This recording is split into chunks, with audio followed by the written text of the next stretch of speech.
Oui, bonjour à tous. Bienvenue pour cette nouvelle leçon qui a pour titre Le pire des terroristes, sujet d'actualité. Alors, c'est avec justement Gétro Camille, qui est pasteur, Bonjour. et Jean-Jacques Chaffaucrac, Bonjour. que nous allons pouvoir réfléchir autour de ce thème. Mais avant, j'inviterai Gétro à pouvoir prier avec nous. Dieu notre Père, nous voulons te dire merci pour cette opportunité que tu nous offres de partager et de s'enrichir. Au nom de Jésus. Amen. Amen. Le texte de base qui nous est proposé est tiré d'un livre qui a été particulièrement étudié, le livre de l'Apocalypse, le dernier livre de la Bible. On a un verset de référence, c'est le chapitre 10 et le verset 17. Je vous invite à lire ce passage. Apocalypse au chapitre 12 et au verset 17.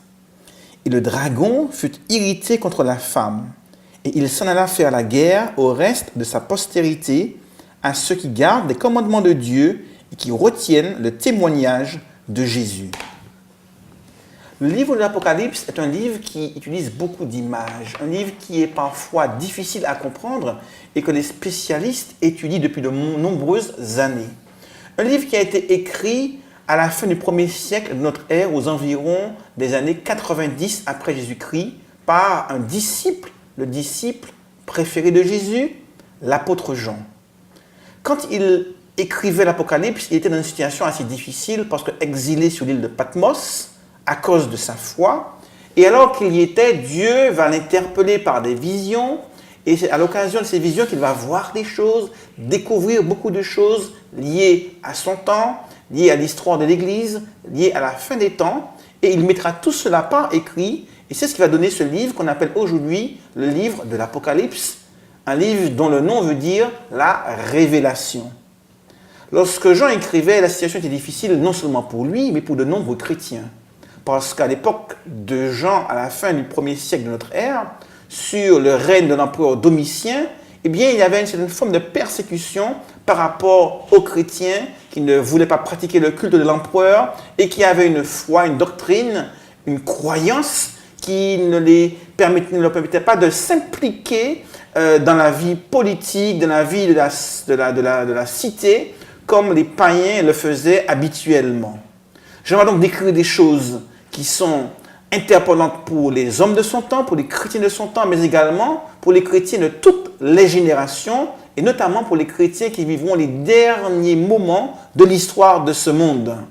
Un dragon, une femme, une persécution, ce sont des thèmes qui interpellent, des images fortes qui frappent l'imagination et qui encore aujourd'hui nous interpellent par rapport à notre vécu de chrétien. Dans l'histoire de l'Église adventiste, les pionniers ont beaucoup réfléchi sur certains passages et notamment sur celui-ci, le reste de la femme. Que représente cette femme? Que représente ce reste? Comment ce reste se définit-il et qu'est-ce qui la caractérise?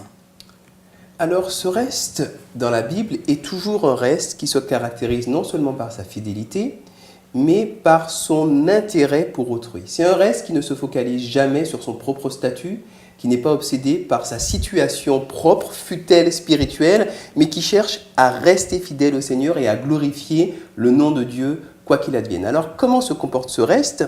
On a des exemples tout au long de l'histoire de l'humanité, et la Bible nous en rapporte quelques-uns. On a un Daniel, par exemple, on a un Joseph, on a un Moïse, on a un certain nombre de gens qui ont ce fonctionnement de s'intéresser avant tout au salut de ceux qui sont autour d'eux. Maintenant qu'on parle de fin des temps, il faut se demander de quoi on parle. Et peut-être qu'on peut faire un rapide rappel de ce que sont les différents temps dans le Nouveau Testament. Vous avez 3 expressions principales qui définissent le temps dans le Nouveau Testament. Il y a d'abord le chronos, le temps que l'on connaît, le temps chronométrique. Il y a également le kairos, qui est le temps favorable, le temps opportun. Vous savez, il y a des moments pour changer de style de vie, il y a des moments vraiment favorables pour faire des ajustements spirituels, des ajustements relationnels. Et puis, il y a des moments favorables qui ne dépendent même pas de nous. Il y a des occasions, des opportunités qui se présentent. Voilà, ça s'appelle le kairos. Et puis, il y a donc le pléroma. Le pléroma, c'est le temps parfait, le temps tout à fait mûr, le temps accompli. Alors, il faut pouvoir se situer dans ces trois temps simultanément et ne pas les confondre, même s'ils s'entremêlent, parce que quand on les distingue clairement, on se dit et on a confiance dans le fait que si Jésus n'est pas encore revenu, si les choses ne sont pas encore dénouées, c'est parce que Dieu a de bonnes raisons et qu'il attend le pléroma, le temps parfait de tout point de vue. Alors évidemment, enfin, dans quel contexte on se trouve? On se trouve dans le contexte d'une guerre spirituelle. Ce n'est pas une guerre militaire, c'est une guerre spirituelle entre donc, le dragon qui symbolise donc, Satan, le diable, la femme qui symbolise donc, ce qu'on appelle l'Église invisible, c'est-à-dire l'ensemble de ceux qui auront été fidèles à Dieu dans tous les temps.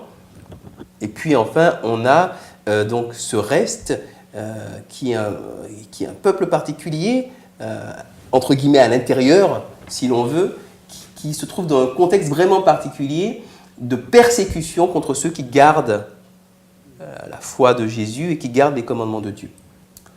Donc, pour terminer, il est très facile de tout relativiser et de mettre ça à distance en se disant les pionniers se sont déjà plantés, Miller s'est déjà planté, Jésus revient, il ne revient pas, moi je ne m'en occupe pas. Et pourtant, d'une manière très pratique et pour nos compagnons, c'est intéressant de se souvenir que avoir la foi dans un retour imminent de Jésus, c'est garder un cap, c'est garder une vision, c'est garder un enthousiasme, c'est garder un sens à la vie. Voilà, on va passer aux questions maintenant pratiques, ouvertes avec Olivier. Là, on voit que ce reste, cette Église est dans un contexte de conflit, de lutte spirituelle. Alors peut-être inviter les jeunes à réfléchir comment, est-ce qu'il est facile d'intégrer cette attente du Christ et ce combat, ce conflit spirituel dans son quotidien?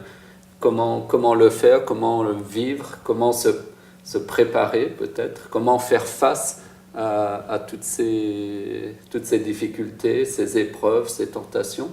Donc je pense essayer de ramener les choses au quotidien, dans la réalité, et de voir comment les jeunes peuvent se positionnent, comment ils font, leurs difficultés, leurs attentes. Et puisqu'on parle d'église, de reste, eh bien, c'est aussi peut-être l'occasion d'avoir une réflexion sur l'église. Qu'est-ce que l'église? Quel est le rôle particulier de l'église dans justement notre édification et dans le soutien qu'elle peut nous apporter dans notre cheminement spirituel avec Dieu? Voilà, je pense que dire que le monde sera chaotique, c'est quelque chose que les jeunes comprennent bien et voient.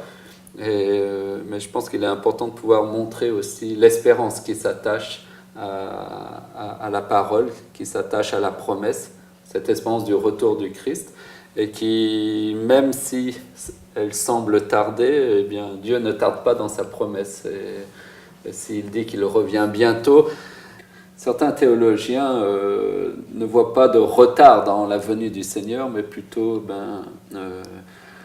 le Seigneur qui revient bientôt, mais dans le sens aussitôt que possible. Alors, dans cette attente-là, eh bien, Dieu nous espère être ce reste fidèle et qui garde la foi en Jésus et les commandements dans le Seigneur.